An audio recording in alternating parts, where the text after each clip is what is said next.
Welcome everybody back to Boost Emotion, guys, and today we are headed out to Jersey because we're about to go to a GS Motor Club meet. So first we have to get this car washed. So guys, let's jump into the video. Welcome everybody back to Boost Emotion, guys. Good morning, good afternoon, and good night. Thank you.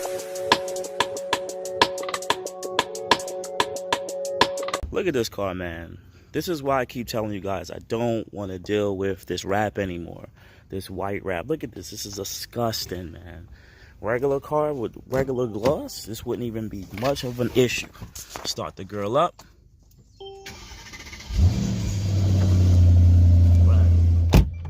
Alright, let's go. So, because my car has that crappy wrap on it, I take it to regular car washes. Usually I do try to wash my cars on my own, but with the wrap, I find that it gets really dirty and it stains, and I'm just not qualified to get all that done. It's a lot of work.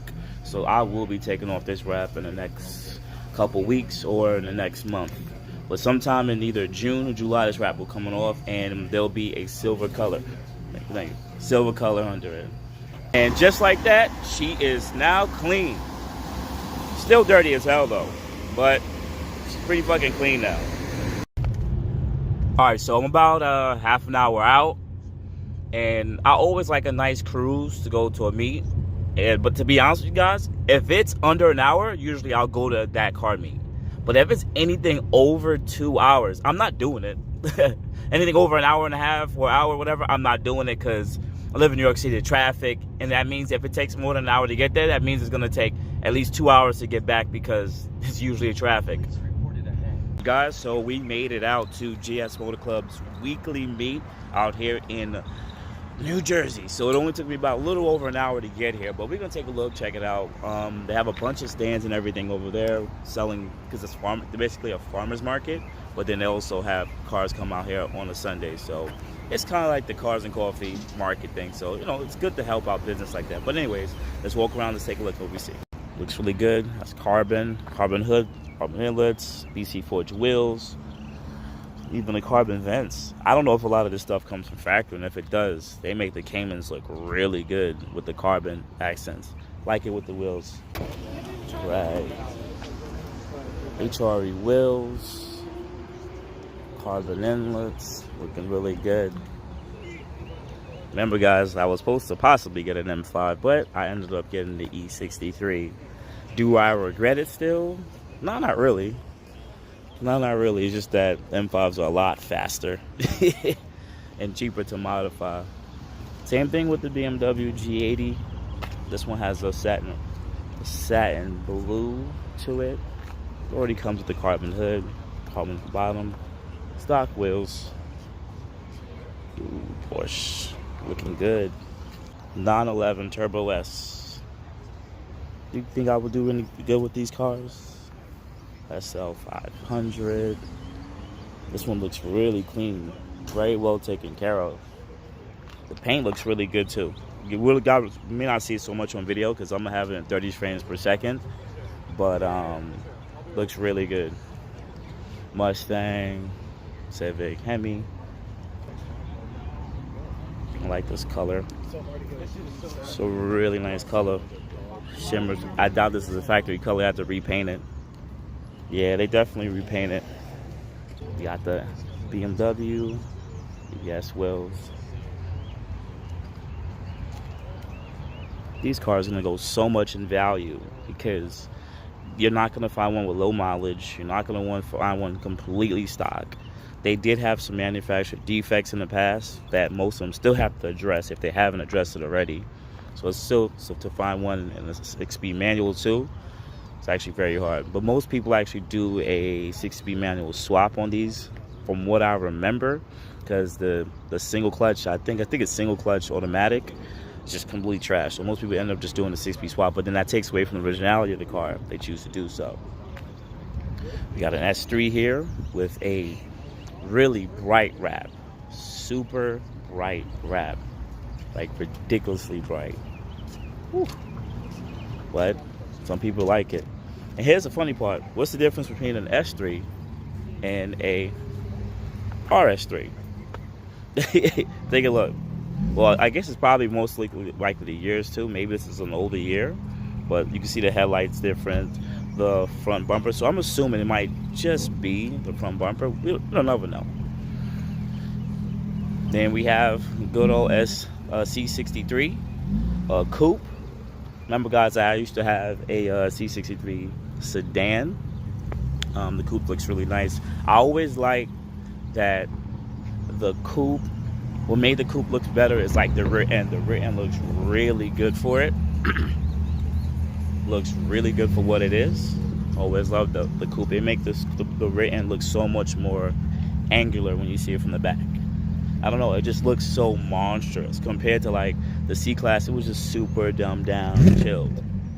Now you have this Corvette T8.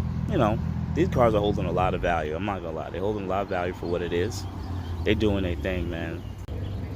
Then we have pretty much, these are all basically Subarus here. Even though this is Toyota, right? Am I wrong? Don't they make the Subaru version of this? So it's cool to actually see this car a lot more in public. I don't see a lot of these in the city at all. Pretty much at all.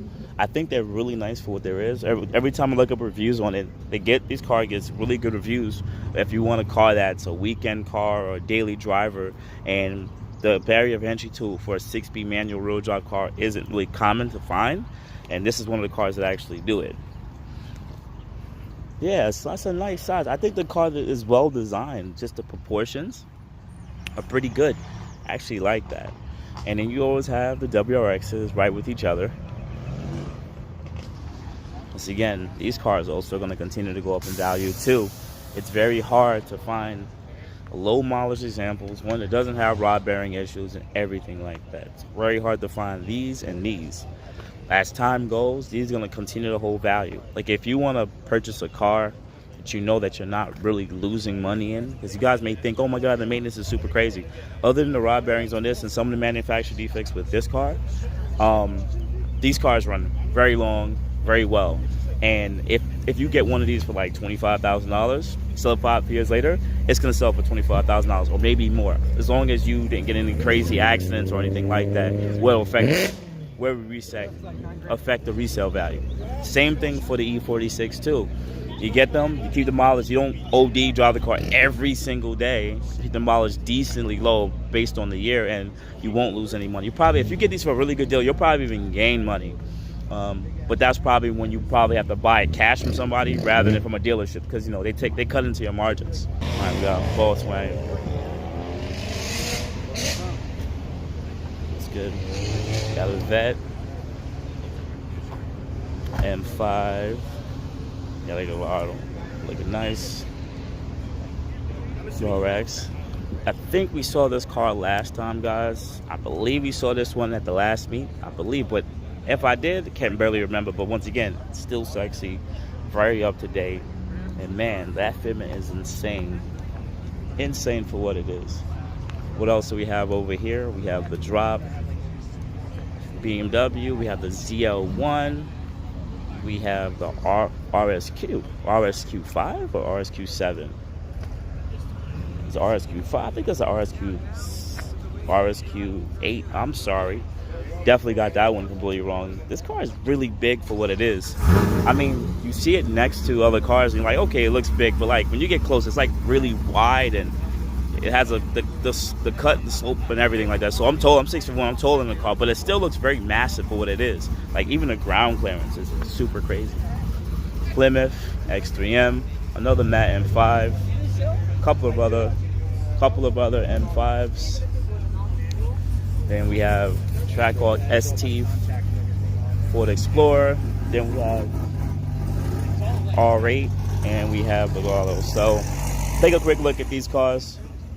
Everybody always want to get into cars like these. Everybody wants to see, I want an R8, I want a Lamborghini. It's the status thing, man. It's the status thing. Cars look really good for what they are, man. They're pretty much the same thing. Remember, guys, they literally look pretty much the same exact cars. So it's looking good, man.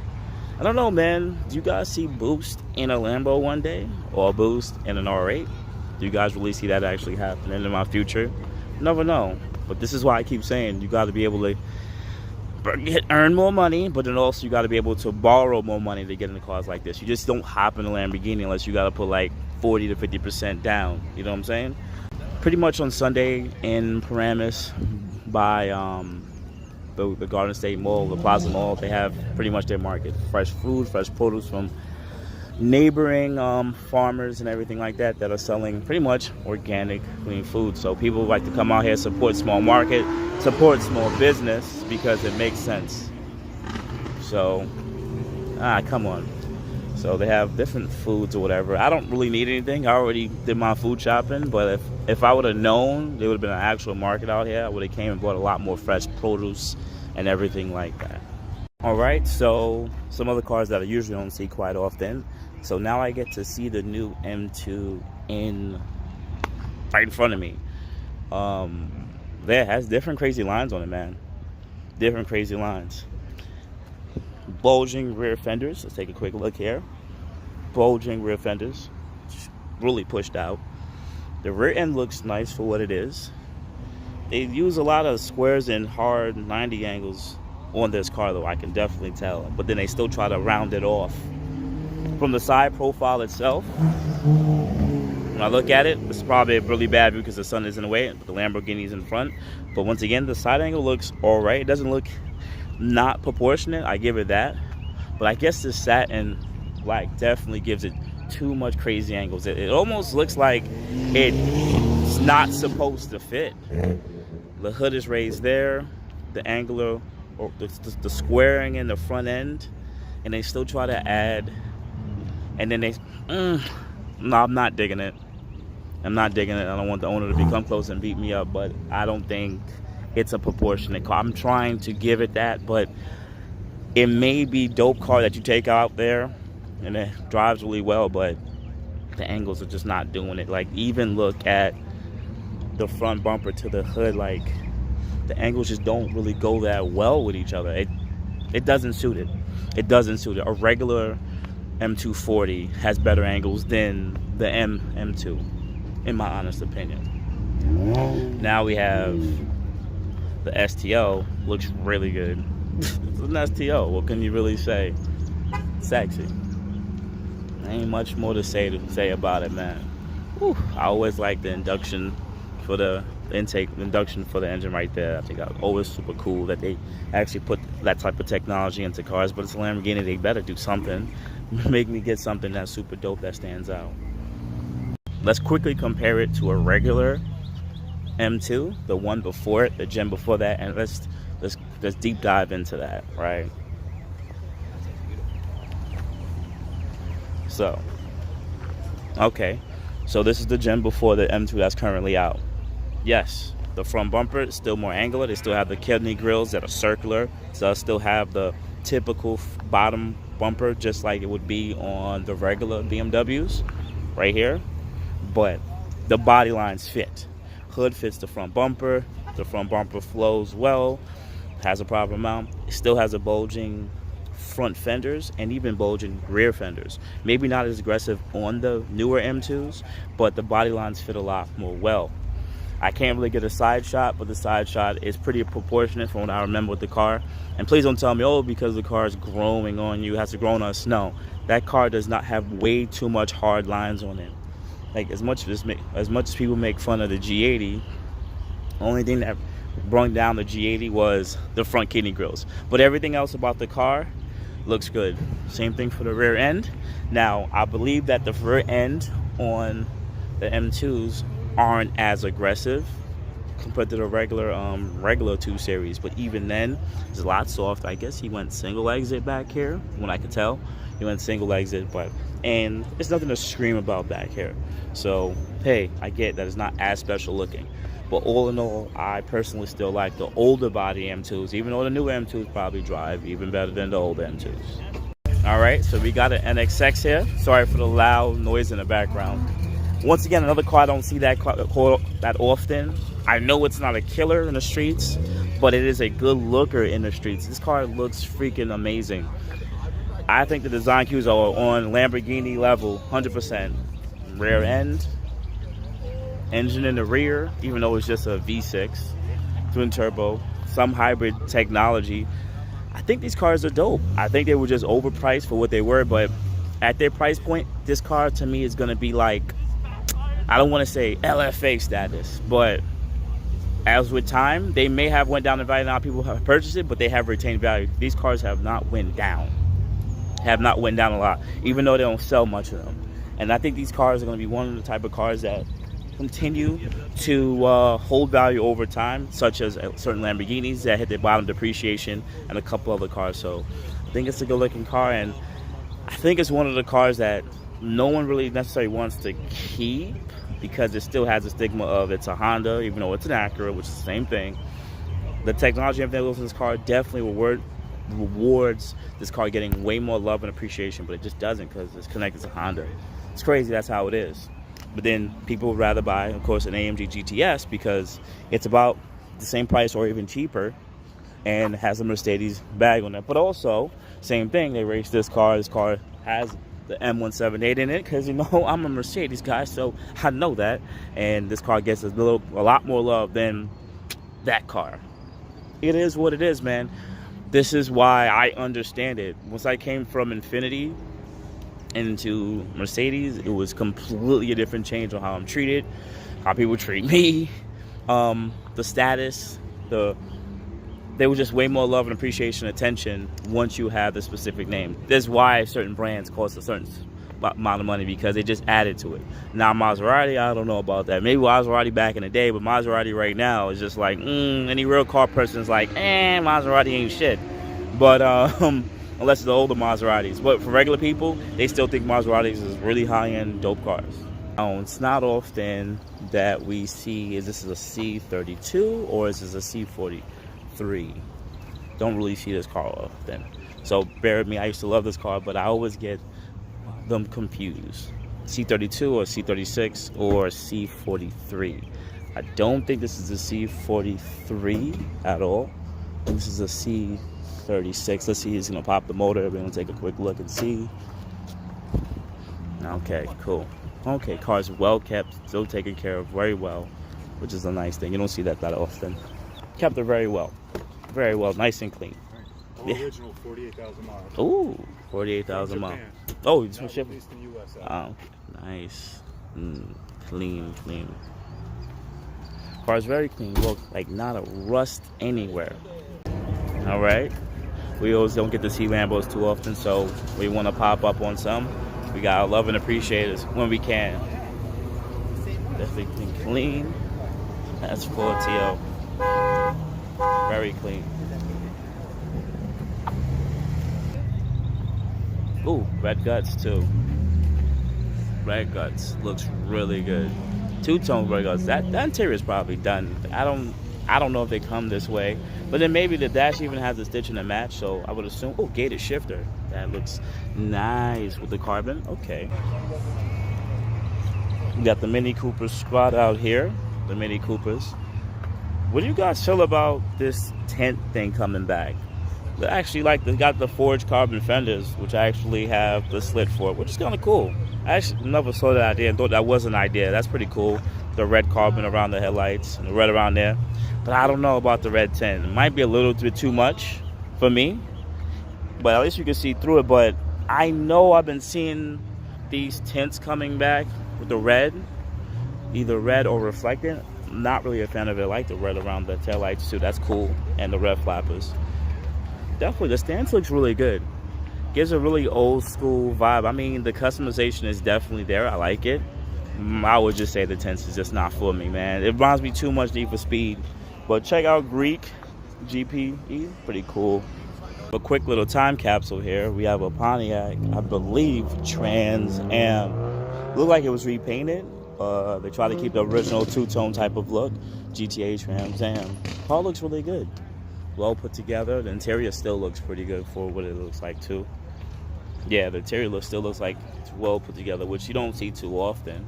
So, let's find another gem we don't see too often, and that's a 5 Series M5. Interior looks really good. It's a manual, of course. Looks really clean. Looks like it's the original paint. I don't know if it's modded or not, but it looks really good. And the thing about M5s, of this one. The 4.4 is they're one of the most not reliable BMW 5 Series. But the funny thing is, you don't even see 5 Series of this gen anymore at all. You don't see the 540s, you don't see the 528s. They don't even exist at all. And I don't know, maybe because when I used to look up into 528s, 540s, they're really not reliable at all. And I know that the M5 is probably just the same type of car that goes through the same type of issues, or even more, and it's probably super expensive and hard to find parts. But when you find one on the road, to me they stand out because I don't see them quite often. This one, I think this body style aged very well for the 5 Series. The ones before that, still not really a fan of the boxy look so much, but I think these ones age very well. Same thing for like the E46. So if you get a hand on one of these with low mileage and you don't drive it that often and you don't add that much miles on it, this is another car you won't lose money when you do choose to sell, because there is a market for this. People looking for these old cars, and these have definitely went up for a clean one with low miles or with no accidents and stuff at a really higher price, because over time people learn to love and appreciate cars like this. Let's see if you see a nice MR2 here, and we got a Genesis. Chill out, bro. It's a farmer's market. Another car that you don't see that often, the Ford RS. This is another car that was a super cool car, just like the STIs and WRXs. 6-speed manual, hatchback, performance-oriented ripple brakes. Once again, another car you don't see that often. I believe this car was plagued with the head gasket issue though, because Ford designed a very inferior design of their head gasket and they had to like change it in a later model. But this is another car that necessarily is a really cool car that just didn't get the love, appreciation it needs, and pretty much failed from just poor head gasket design. This car should have been a lot better than it really is. Let's look at the nice color of this. This looks quite amazing, very well and clean. Ooh. Ooh. Love the color of this. Okay, let's try to get where the sun hits properly. Probably has at least 11s, 12s in the rear. Michelin tires. Rear end's done really nice, clean shave. You don't even see any exhaust because the exhaust probably comes up from the side. Carbon. Better view because you actually can see the color in the sun right now. Nice, sexy color. Bare brakes in the front. 4 pistons in the rear. Interior completely customly done with the digital 6-speed manual or 5-speed manual. 6-speed manual. Looks really cool. Rear deck got the carbon. Nice. Alright, I'm gonna make a little bit of fun here. We got like 4 GTRs, one with an American flag. But you know, GTRs are pretty much the way they're built. You're never gonna really know they're fast. You can have a GTR that's 600 wheel and you have a GTR that's 1600 wheels. So you really will never know just by looking on the outside of them. But we have a Nismo here, pre-facelift, pre-facelift, pre-facelift. Both of them are going to be on Japanese wheel. Really deep in the rear. Let's take a look in the back. They all have custom vanity license plate. GTRJ, GTARR, you my son, you my son. That's actually pretty cool. I like that. And then you have R35. So they're definitely going to have some cool vanity plates, which are super cool about it. Definitely love that. But like I said, these cars are always going to come that way. They're going to either be 600 wheel or 1600 wheel. You'll never know what they are until you get on it with them. We have another car we don't see much of. It's probably imported either from Japan direct himself or from Canada. We have a Lancer Evo. Definitely got the headlight delete, so I guess that's the intake system. Towards the turbos, right-hand drive. We're ready to full mount on the vans. Looks really good. Don't see too much of these ever at all. Definitely. And it's crazy is if you get your hands on one of these, if you can, these are another cars you can hold. Like, I'm at that point that I want to get something that I keep and it's like my car. I'm like at that age where it's like, yeah, newer cars are fun, but I do want something more special. And as I keep it out, it's paid off. And something like this, I'm not saying it has to be older 90s car, but something where it's special for what it is and it's more the performance oriented car for itself, and I just hold on to it. And these are one of the cars, or like the type of cars that I would really like to do that with. All right, guys. So all in all, this was a GS Motor Club meet on Sunday, and it was nice. And there's more cars still coming. They go to about 12 p.m. and it's right by the farmers market, so you can actually do some of your shopping for organic food, and also you can come and support GS Motor Club and anybody else who wanted to come out for kind of a cars and coffees or cars and market type of meet. And there's still a little bit of cool cars coming, so I really hope you guys appreciated this quick recap of just showing what's out here. And now I'm headed to, hey, guess what, the Benz meet in Orchard Beach. So guys, check in for that next video right now. So definitely hit me up at Boost Motion IG, Facebook, boostmotion@gmail.com. Otherwise than that, guys, I appreciate it. You guys have a good day. Thank you. Thank you everybody for watching. Do appreciate you guys. Love you guys very much. You can also check out the 2 links I posted for some of my other videos. Also on top of that, if you want to purchase some Boost Motion merch, definitely check the link that I posted also. And finally, if you've been watching all my videos and you enjoy them, please hit the link to subscribe to my YouTube channel. Thank you. Thank you.